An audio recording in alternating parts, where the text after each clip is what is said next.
Psaume 125. Nous t'offrons, Seigneur, ce sacrifice. Que ce pain soit ton corps livré pour nous. Que ce vin soit ton sang pour le pardon de nos péchés.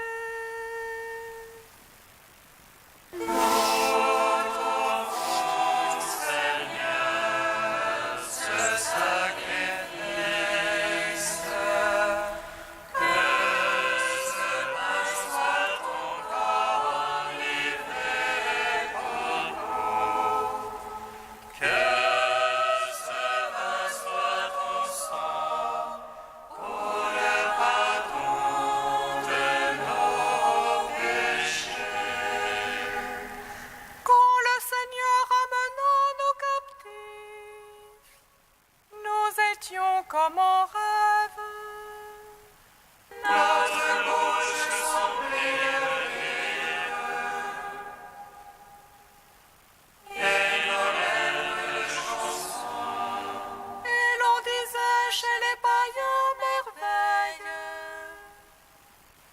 Que fit pour eux le Seigneur?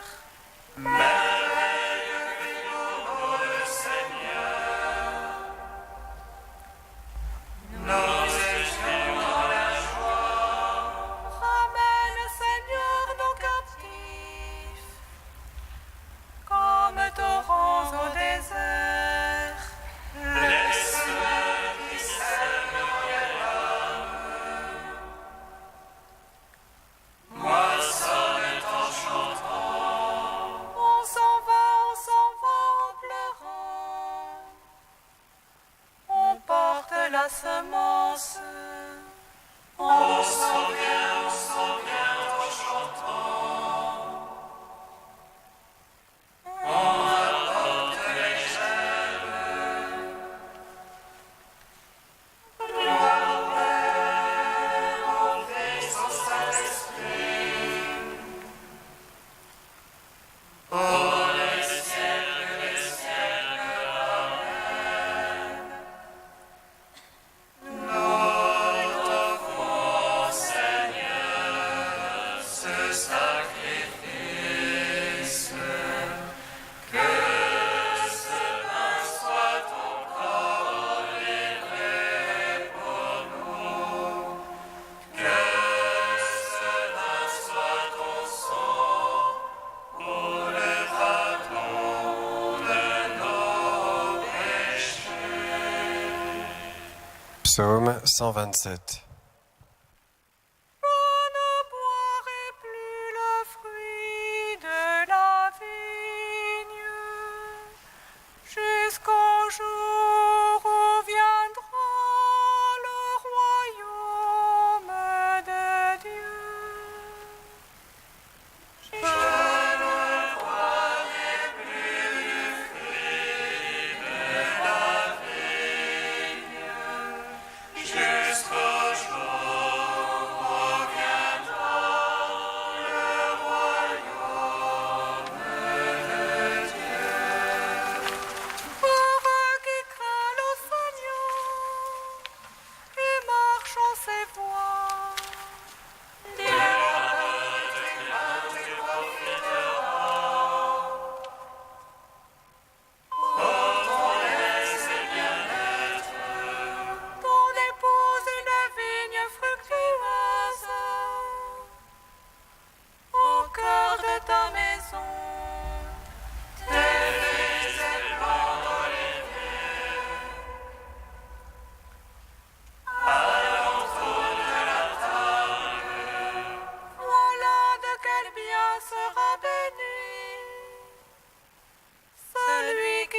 à Dieu.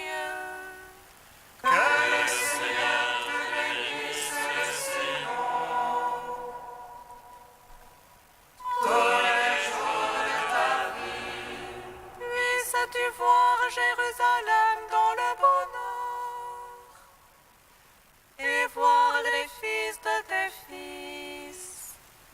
Gloire au Père, au Fils, au Saint-Esprit. Dans les siècles des siècles. Amen. Je ne boirai plus de fruits de la vigne jusqu'au jour où viendra le royaume de Dieu. Cantique de Jérémie, page 313. Désireux d'un grand désir, mangez cette Pâque avec vous, avant de souffrir.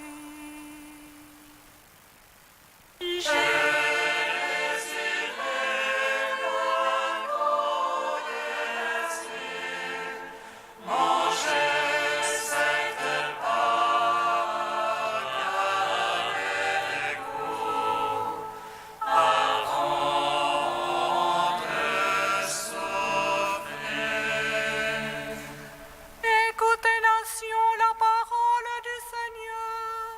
Annoncez-la dans les îles lointaines. Celui qui disperse Israël le rassemble. Il le gardera comme un berger son troupeau. Car le Seigneur a acheté Jacob, l'a délivré de la main d'un plus fort. Les viendront heureux de joie au mont de Sion. Ils afflueront vers les biens du Seigneur. Vers le froment, le vin nouveau et l'huile fraîche. Vers les brebis et les bœufs les plus tendres. Ils auront l'âme comme un jardin bien irrigué. Pour eux désormais plus de longueur. Et la jeune fille pour plaisir à la danse. Jeunes et vieux sont dans la joie. Je vais changer leur affliction en allégresse, les consoler et réjouir après leur peine. Je rassasierai mes prêtres de mes choisis, et mon peuple se gorgera de mes biens. Gloire au Père, au Fils, au Saint-Esprit, pour les siècles des siècles. Amen. J'ai désiré un grand désir, manger cette Pâque avec vous, avant de souffrir.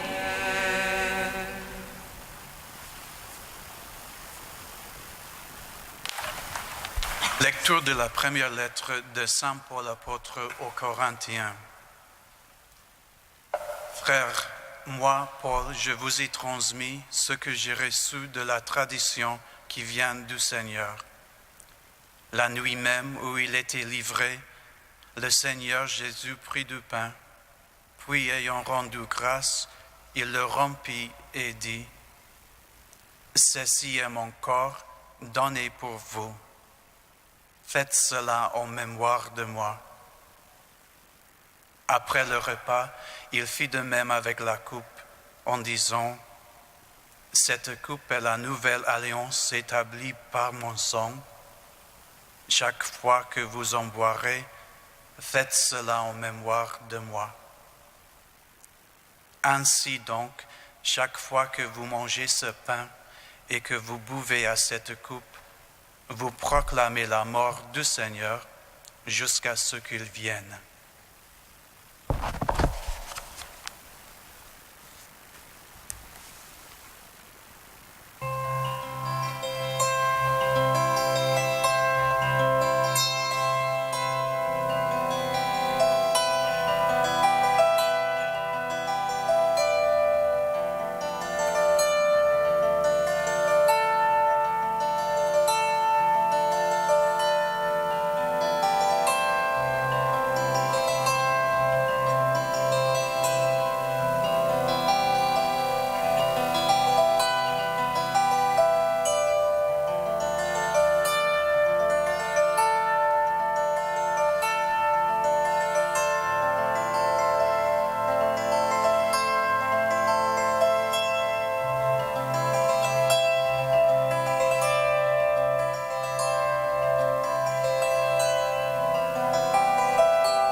Chaque fois que nous mangeons ce pain et buvons à cette coupe,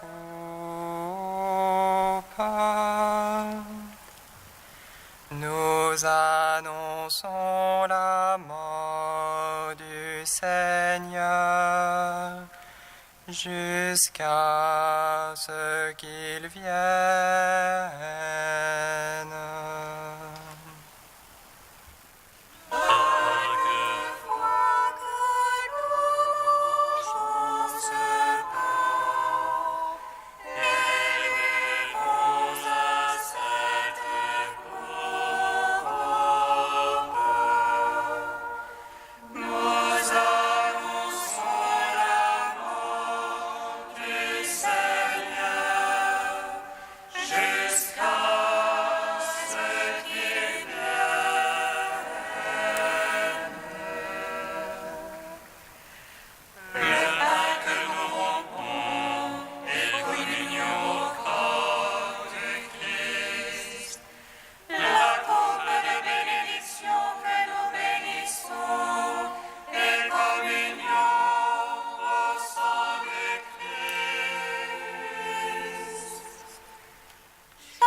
Lecture de l'Évangile de Jésus-Christ selon saint Jean. Jésus dit à la foule : Amen, amen, je vous le dis, celui qui croit en moi a la vie éternelle. Moi, je suis le pain de la vie. Au désert, vos pères ont mangé la manne et ils sont morts. Mais ce pain-là, qui descend du ciel, celui qui en mange ne mourra pas. Moi, je suis le pain vivant qui est descendu du ciel. Si quelqu'un mange de ce pain, il vivra éternellement. Le pain que je donnerai, c'est ma chair, donnée pour que le monde ait la vie. Les Juifs discutaient entre eux. Comment cet homme-là peut-il nous donner sa chair à manger? Jésus leur dit alors: Amen, amen, je vous le dis, si vous ne mangez pas la chair du Fils de l'homme, et si vous ne buvez pas son sang, vous n'aurez pas la vie en vous. Celui qui mange ma chair et boit mon sang a la vie éternelle, et moi je le ressusciterai au dernier jour. En effet, ma chair est la vraie nourriture, et mon sang est la vraie boisson. Celui qui mange ma chair et boit mon sang demeure en moi, et moi je demeure en lui. De même que le Père qui est vivant m'a envoyé, et que moi je vis par le Père, de même aussi celui qui me mangera vivra par moi. Tel est le pain qui descend du ciel. Il n'est pas comme celui que vos pères ont mangé. Eux, ils sont morts. Celui qui mange ce pain vivra éternellement. Voilà ce que Jésus a dit dans son enseignement à la synagogue de Capharnaüm. Nous te chantons, toi notre Dieu, nous t'acclamons. Nous te chantons, toi notre Dieu, nous t'acclamons.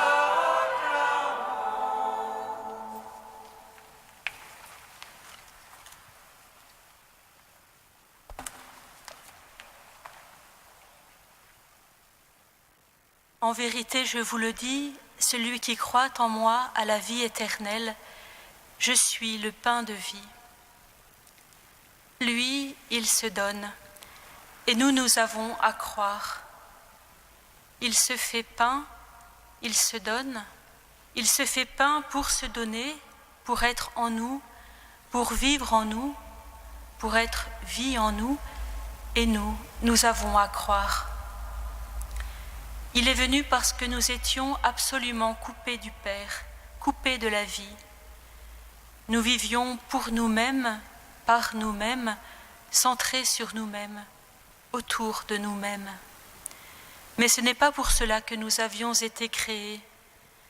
Nous avions été créés pour vivre dans une communion, pour vivre de la vie du Père, tournés vers le Père, recevant tout de lui et lui donnant tout, et grandissant de cette vie reçue et donnée dans une communion de plus en plus ouverte, vivante, comblante. Cette vie que le Fils vit avec le Père, cette communion qu'il partage avec lui, la vie éternelle, il est venu pour nous la donner, pour nous la rendre, pour nous ouvrir de nouveau, nous susciter de nouveau, nous faire naître de nouveau. Et pour cela, il nous montrera un seul chemin, tout recevoir et tout donner pour tout recevoir du Père, nous laisser aimer et aimer, nous laisser traverser par un amour qui nous précède, nous dépasse, mais se donne à nous pour que nous en vivions. Et pour cela, il nous donne un commandement, humainement impossible, nous aimer les uns les autres comme il nous a aimés. Un amour humainement impossible pour que nous soyons obligés de faire appel à lui, que nous ne puissions aimer sans lui. Pour aimer ainsi, pour oser le moindre geste d'amour, le moindre geste de cet amour-là, qui est l'amour même de Dieu, il nous faut croire et espérer qu'il nous donnera cet amour-là, qui est son amour à lui, et l'appeler de tout notre être. Oui, nous connaissons notre faiblesse, notre pauvreté, notre incapacité à aimer, mais notre foi c'est que lui est venu partager vraiment notre condition humaine, notre chair, pour tout vivre avec nous, en nous, de ce commandement que lui seul peut accomplir. Manger sa chair, c'est croire cela. Il assume réellement notre faiblesse, notre pauvreté, pour les habiter, les guérir, les vivifier, en faire des lieux de sa présence et de sa grâce. Alors rien ne doit nous arrêter de nos peurs, de nos réticences, de nos manques de confiance en nous-mêmes. Même nos échecs, nos chutes même, ne sont plus des obstacles, ils deviennent les lieux privilégiés de sa puissance, puisque c'est là que nous n'avons plus d'autre possibilité que nous abandonner à lui. Plus nous nous savons pauvres, plus nous avons faim de cette vie-là en nous, et plus nous le laisserons se faire pain. Et l'extraordinaire, c'est que ce pain est communion. Sa vie en nous, c'est sa vie de communion avec le Père. Il n'en a pas d'autre. C'est en aimant en nous qu'il nous unit à lui et qu'il nous rend par cela même la communion avec le Père. Frères et sœurs, tout à l'heure nous réentendrons le Seigneur à genoux devant ses disciples leur laisser le grand commandement, celui par lequel il pourra vivre par eux et à travers eux vivre dans le monde. Le grand commandement par lequel il pourra déployer son amour en eux et à travers eux sur le monde qu'il aime, pour les sauver, pour le sauver. Le grand commandement par lequel il peut s'unir à chacun de ses disciples pour recréer avec eux la communion et les faire entrer ensemble dans la communion qu'il partage avec son Père. Et nous communierons.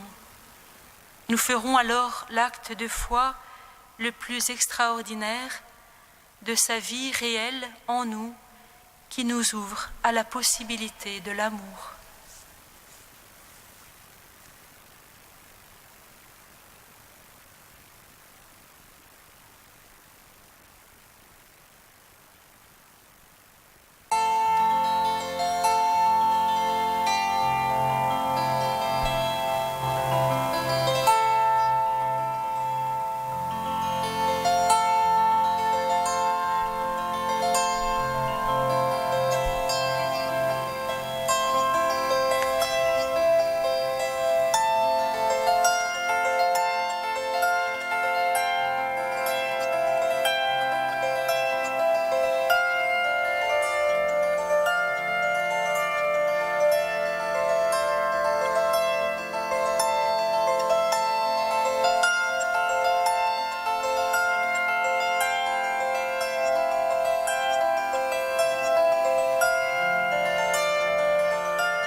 L'icône de la Sainte Seine est une porte céleste pour entrer dans le mystère invisible de l'Eucharistie. Vénérer en ce jour l'icône de la Sainte Seine, c'est faire un geste d'adoration pour exprimer tout notre amour envers celui qui nous a aimés le premier et qui nous donne son corps livré et son sang versé.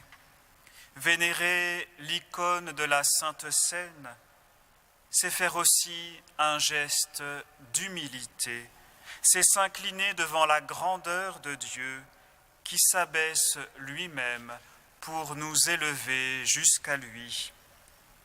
Oui, venez, adorons, prosternons-nous, car le Christ est notre Pâque de salut. La sagesse a dressé une table, elle invite les hommes au festin. Venez au banquet du Fils de l'homme, mangez et buvez la Pâque de Dieu. La sagesse a dressé une table, elle invite les hommes au festin. Venez au banquet du Fils de l'homme, mangez et buvez la Pâque de Dieu.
Dieu est saint.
Ton Fils Jésus s'est fait pain de vie, pain de la vie, pain de notre vie, pain qui nous fait devenir hommes, pain qui nous rend notre dignité humaine. Nous te bénissons pour le don de l'Eucharistie qui nous divinise.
Prions le Seigneur notre Dieu.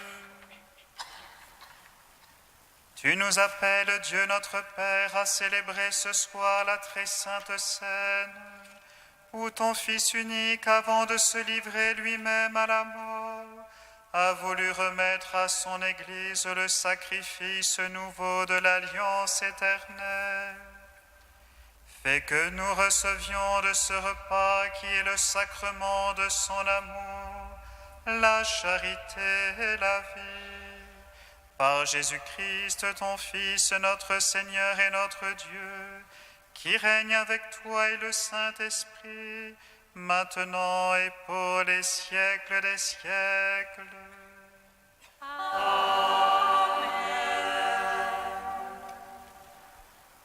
Aimons-nous les uns les autres, puisque l'amour est de Dieu. Celui qui aime est né de Dieu et connaît Dieu. Aimons-nous les uns les autres, puisque l'amour est de Dieu. Celui qui aime est né de Dieu et connaît Dieu. Je parlerai toutes les langues de la terre et du ciel. Si je n'ai pas la charité, je ne suis qu'une cymbale qui résonne et qui retentit. Quand j'aurai le don de prophétie, toute la science des mystères. Si je n'ai pas la charité, je ne suis rien. Aimons-nous les uns les autres, puisque l'amour est de Dieu. Celui qui aime est né de Dieu et connaît Dieu. Quand j'aurai une fois transporté les montagnes, si je n'ai pas la charité, je ne suis rien. Quand je distribuerai tous mes biens aux pauvres. Si je n'ai pas la charité, cela ne sert à rien. Aimons-nous les uns les autres, puisque l'amour est de Dieu. Celui qui aime est né de Dieu et connaît Dieu. Quand je livrerai mon corps au supplice du feu, si je n'ai pas la charité, cela ne sert à rien. Aimons-nous les uns les autres, puisque l'amour est de Dieu. Celui qui aime est né de Dieu et connaît Dieu. L'amour prend patience, l'amour rend service, l'amour n'est pas jaloux, l'amour ne se confie pas l'orgueil, l'amour ne fait rien de malhonnête. Aimons-nous les uns les autres, puisque l'amour est de Dieu. Celui qui aime est né de Dieu et connaît Dieu. L'amour ne cherche pas son intérêt, l'amour ne s'emporte pas, l'amour ne garde pas rancune, l'amour ne se réjouit pas du mal, l'amour met sa joie dans la vérité. Aimons-nous les uns les autres, puisque l'amour est de Dieu. Celui qui aime est né de Dieu et connaît Dieu. L'amour supporte tout, l'amour fait confiance en tout, l'amour espère